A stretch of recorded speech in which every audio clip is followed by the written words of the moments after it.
Hi, thank you for joining us. My name is Yin Long. I'm the chairwoman of New Jersey Chinese American Chamber of Commerce.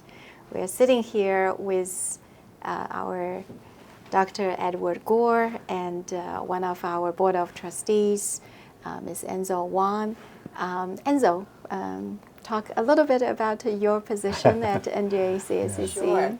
I'm on the board of the New Jersey Chinese American Chamber of Commerce, and I have been working for multinational companies in Wall Street for about 20 years. Then recently I'm doing advisory jobs, senior advisor to some financial institutions.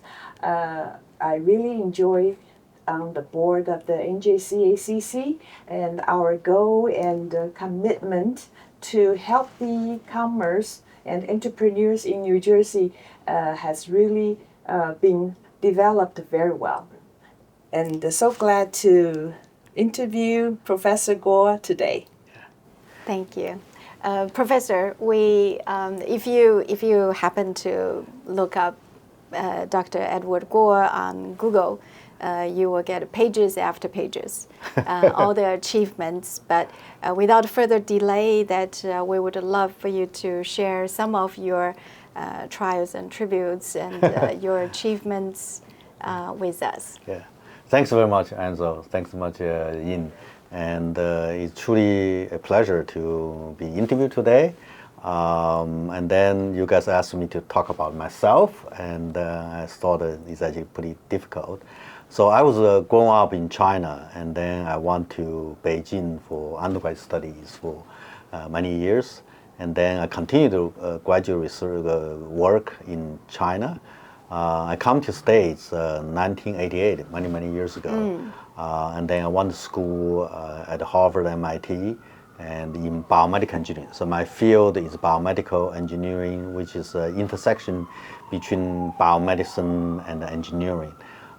So I've been with Columbia for many years. I joined Columbia 1996. So next year is going to be 30 years. Wow. At Columbia.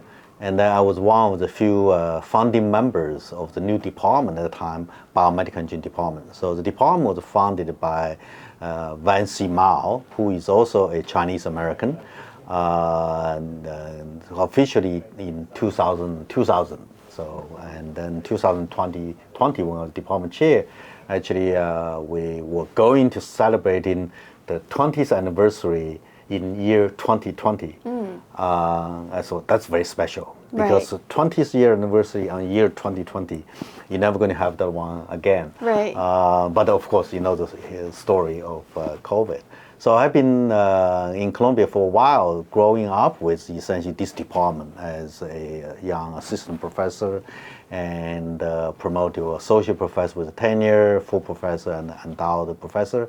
And then several years ago, I have the pleasure to be elected as a department chair for 6 years. So therefore, I'm very proud, able to bring this relatively young department into a top-ranked department in the United States. So last year's ranking, we are ranked number 7 in the U.S. News Reporting Ranking Graduate Program. So my own research is in studying skeletons, bones, and looking at how the structures of bone affecting the metabolic bone disease. So I think the two very important disease, one of them is osteoporosis. For especially in women, you lost some bones during menopause, you have fractures, and then. But the good news is those have a lot of good drugs right now available to preventing you have those fractures.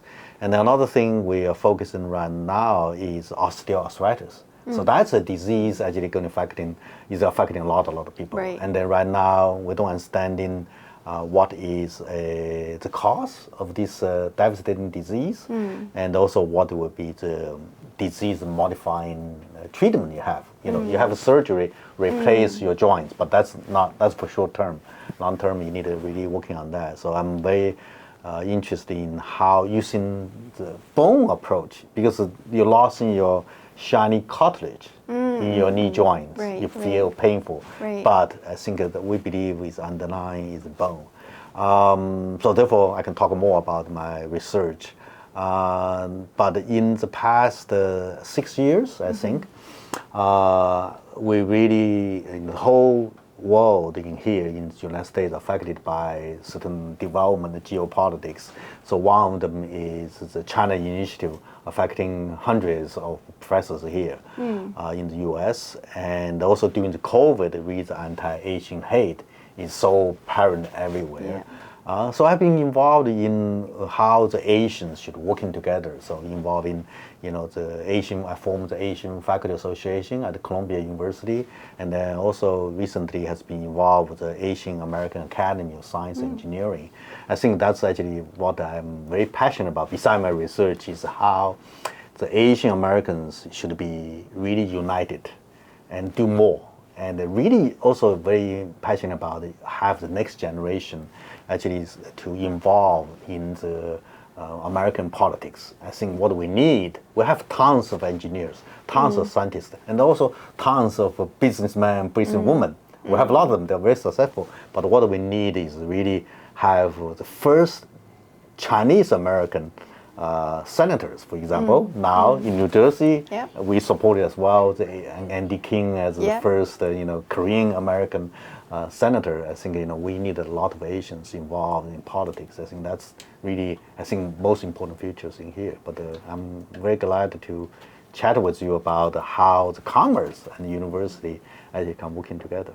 Wonderful. I think, as you point out, we are sitting, by the way, we are sitting in Dr. Guo's office and on this beautiful, 200 plus years of campus. Very impressive, and we are surrounded, and today happens to be the graduation day. Happy time. Very happy time. The most wonderful time during the year. We are surrounded by all this youth and energy, and you feel it when you step on the campus. So the education for the young minds is not just about what's being taught in the textbook, and I'm so glad you touched upon so many different areas. Asian Americans said how we can do more. I think that oftentimes that we are so good workers. Give us an assignment, we march on, we finish it with 100%. But how do we do more? How do we step out more? This is one.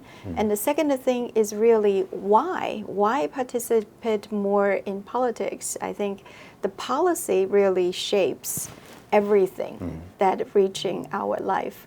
So I think in our previous chat that you had mentioned about during the Reagan years and how changing policy, maybe you can elaborate a little bit more about the changing policy regarding patent and how is that kind of rejuvenated the inventions and really made such a profound impact. Yeah.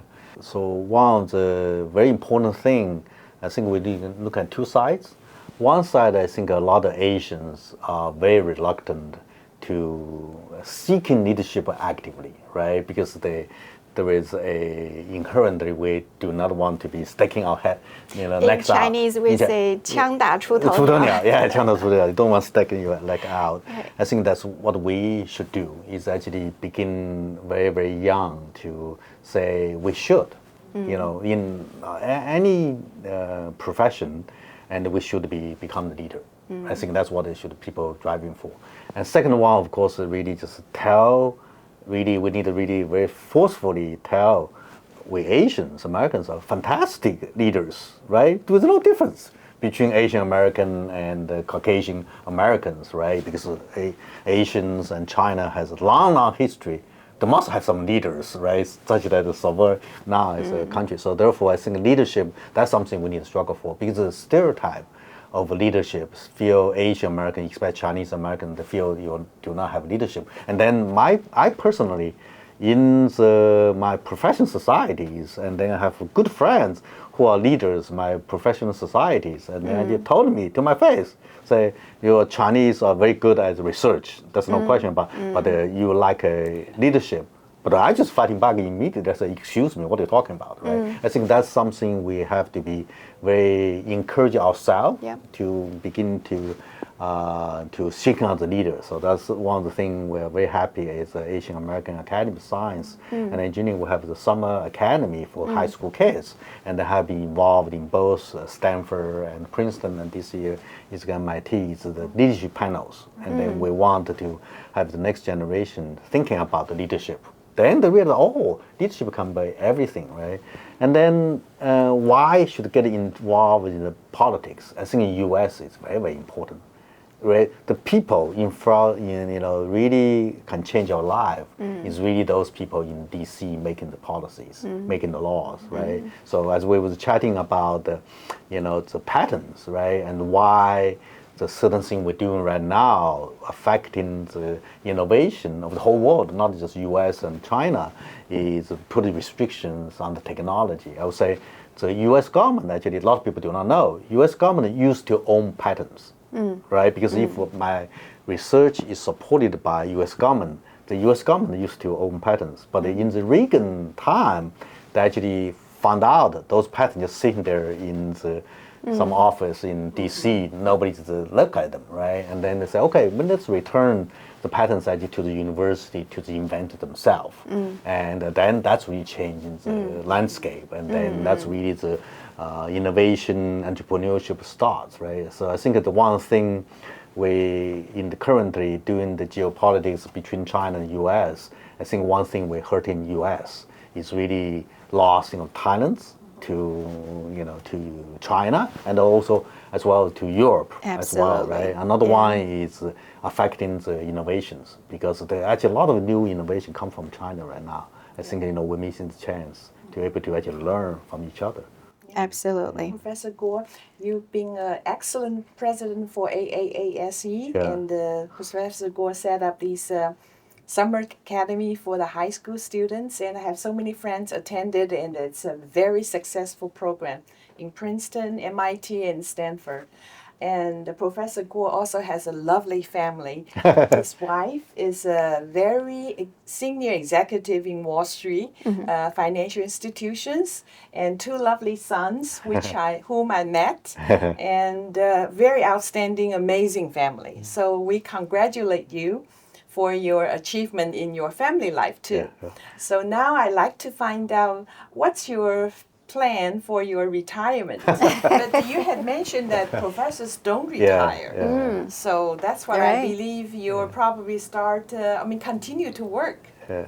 Thank you, Ansso. I think I cannot take credit for my two wonderful boys. I think that all that credit go to my wife, lovely wife Carol, because she's the one really taking care of everything for my two kids to grow up.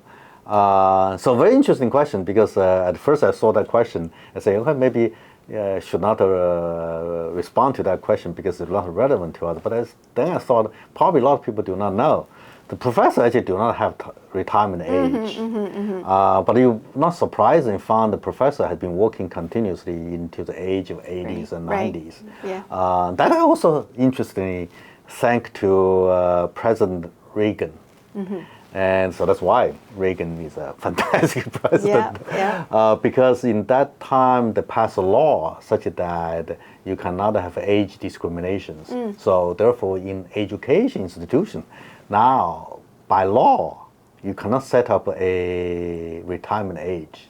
So we don't have a retirement age. I think the university probably wanted me to retire now, but they cannot do anything about it, right? So therefore, so actually, I'm very excited right now because I'm stepping down as a chair a couple of years ago, and then looking at it right now is really another next golden time of my research, right? Because for biomedical engineering field, the research is the more you do, you actually become more experienced, and then your vision is just elevated to a different level. So about 10 years ago, I set up a goal to solving a very important questions in our field. The name is called Wolff's Law. It's almost like a wolf. is WOLFF, FF, okay, right. not a WOLF, but Right. it's very similar to Wolff. And that is named after a German surgeon who 130 years ago in 1893 to publish a big book and saying the bone is determined by mechanical loading. Of course, it's called Wolff's law.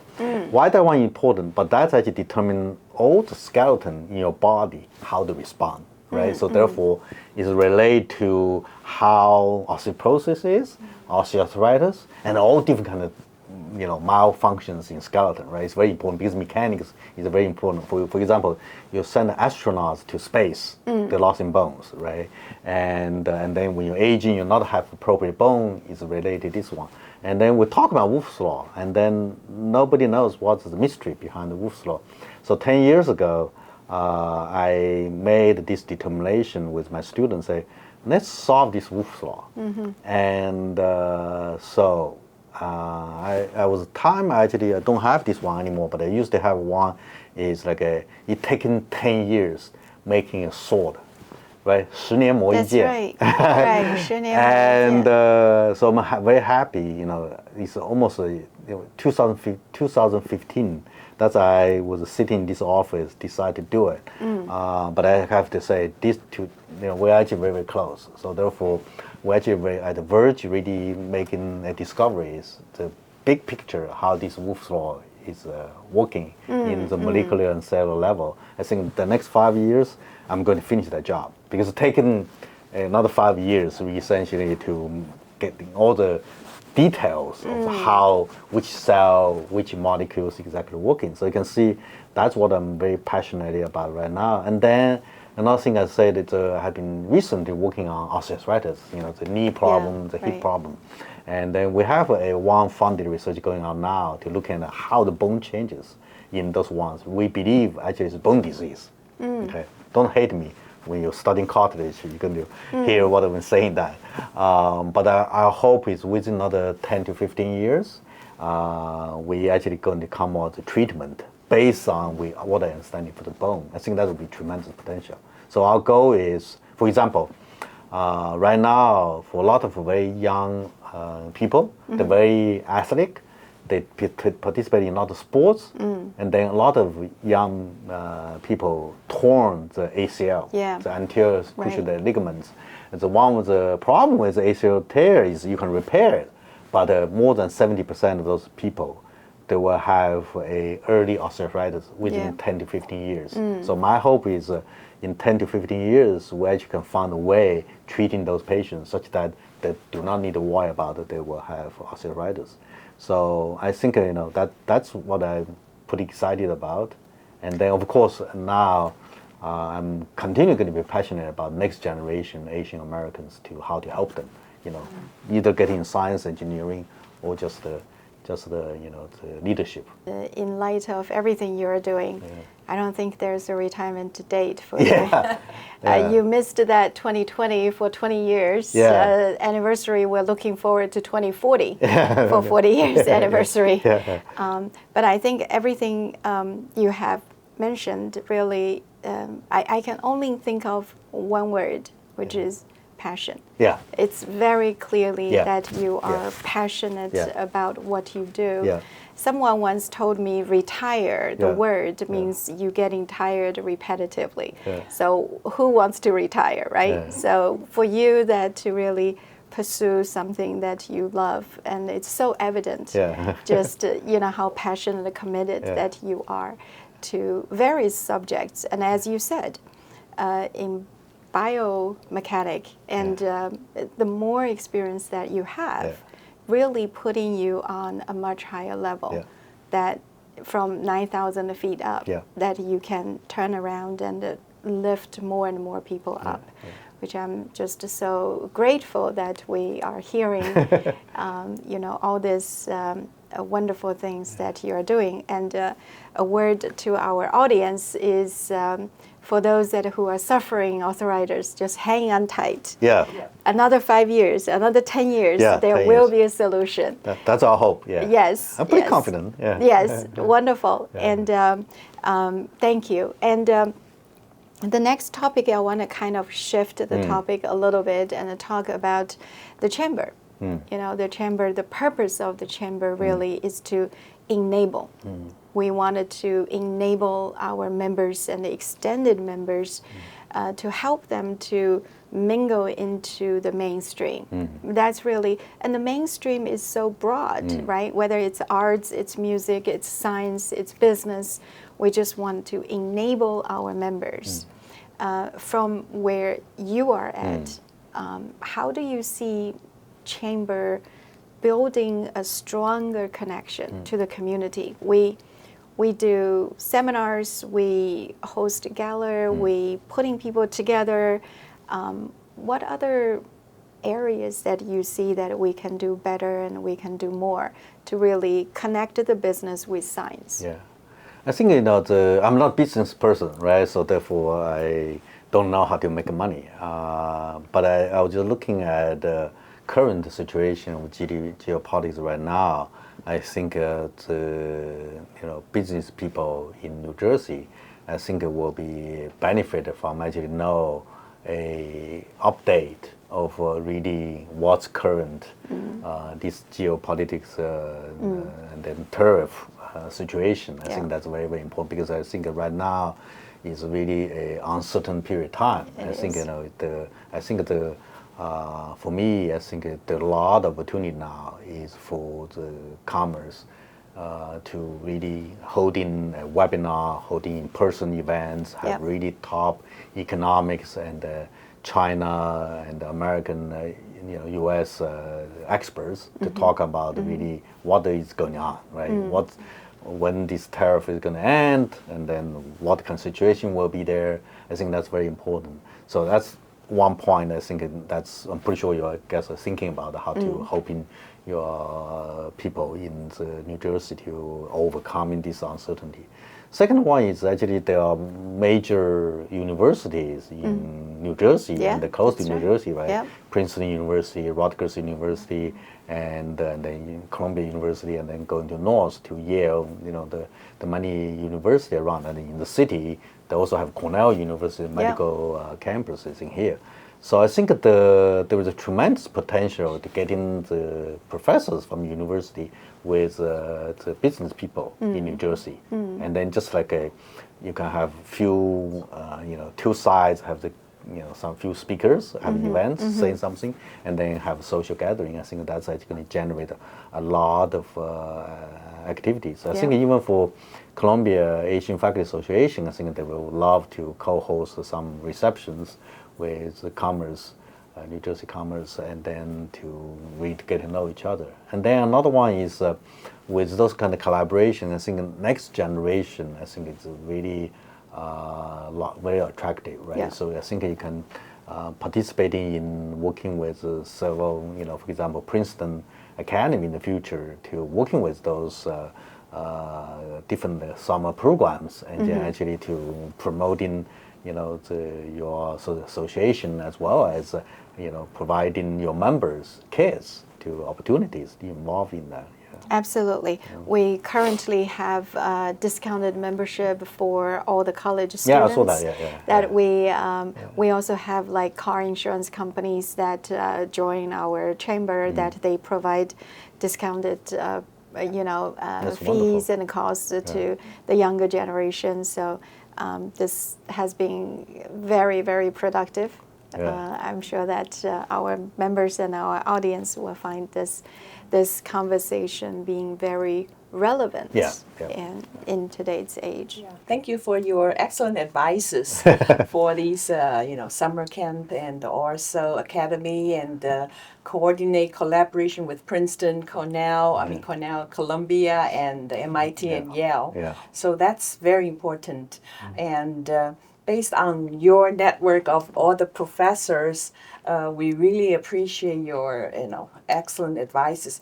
Who would you think you would recommend for our next year's awardee? Because you were our prior year awardee. We were so lucky to have you. So who you think might be our awardee candidates? Yeah, I think Professor Kylie Okay, yes. I from heard Princeton of it. University. Yes. I think Ansso, you should go to contact. They're happy to make these introductions. Okay. So he's just fantastic. He's a National Academy engineering member. He's a computer scientist, and he's pioneers in computer vision and AI. So now he is very, very passionate about the Asian American cause. So he's the founder, vice president of Asian American Scholar Forum, which has been very successful non-profit organization, actually the champion to the Congress, to the Washington D.C. to influence the government in terms of policies. I think, and then both in terms of scientific achievement as well as his contribution, passion about Asian American cause. I think that he will be just wonderful. Consideration for what he. Honored. Yeah. We'll be very honored. Honored. Talking about Columbia faculty for the engineering school, I attended once, and I'm very impressed by their caliber and your professors. So I hope to collaborate with you from our New Jersey Chamber to have some events. And that can really bring our next generation into the same passion and commitment. Yeah, I think that's actually pretty natural, right? Because they actually are. So one thing I think Stanford has done better than Columbia is Stanford's campus is very open to the outside. So therefore, there are a lot of people forming different groups, such that they making connections with Stanford professors and know what's the latest invention from them and making them happen, right? So I think Columbia is a great invention. Actually, a lot of people did not know. I think 5 years ago, Columbia actually is leading all the invention income among the universities. But there are several big patents expired. So right now we kind of left behind a little bit, but still in top universities in terms of invention. So therefore, I think for the business people in New Jersey, they're always looking for ideas. Yeah. But they're also professors. They actually have inventions, have ideas. That's right. They don't know where to send. That's right. So I think that this right. is a natural to get together. It's going to help each other. But also you can, when you come to reception, you can bring your young kids and then have them to take a look at Columbia. Maybe they want to become a Columbia student. Right? That's right. That's right. I think that's it's interesting you mentioned about openness, and I think that I was very impressed that every time that I visit a V&A museum in London, just how open that museum is, and then it's quite a stark contrast that when you go to the Metropolitan Museum that you enter from one place, right? But at V&A, and I think it's so inviting that you just walk off street, then you are in the museum, and really making the museum collections as part of your life, because you can just walk right in, walk right out. So talking about openness, that just I think one good example that the more open that you keep your doors, it's not, people are not stealing from you, because only when you think that way. But the more open you are, actually, you are inviting more talents to join. Absolutely. We greatly appreciate your time, Professor Gore, and last but not least is if you can have a word to our members, to our audience for this coming 2026, and also for the remainder 2025. We're definitely counting on you joining our gala, but anything that you wanted to share with our members? I think, it is hard time, but we should not lose in faith. I think everything going to work out eventually. I 100% believe that. I think things happens in life, in your life, in everybody's life, for a certain purpose. We just don't know. I think right now we struggle a little bit. Probably in the long term for the U.S., for us, I think it's actually going to making us, the Asian American, Chinese American, and also U.S. better. So therefore, I'm pretty sure, this right now we have all different kind of issues, but I think it's eventually everything going to working out. So just be positive, and working together. I think that's something you hopefully found out in the past few years. If we do not working together, nobody's going to be working for you, right? So we have to help ourselves. I think that's why I'm now very passionate about Asian Americans should really working together and then really just be proud. Anybody who say some bad thing to Asian Americans, everybody should come out and just say, don't do that. Agreed. That's just not appropriate. That's not acceptable. I think that's also something I would like to call other Asian Americans when you see something unjustified, and then you just say it out. I think that will help us as well. So. Thank you. Yeah. Thank you so much for your time. Yeah, yes, thank great. you. Yeah. Thank you.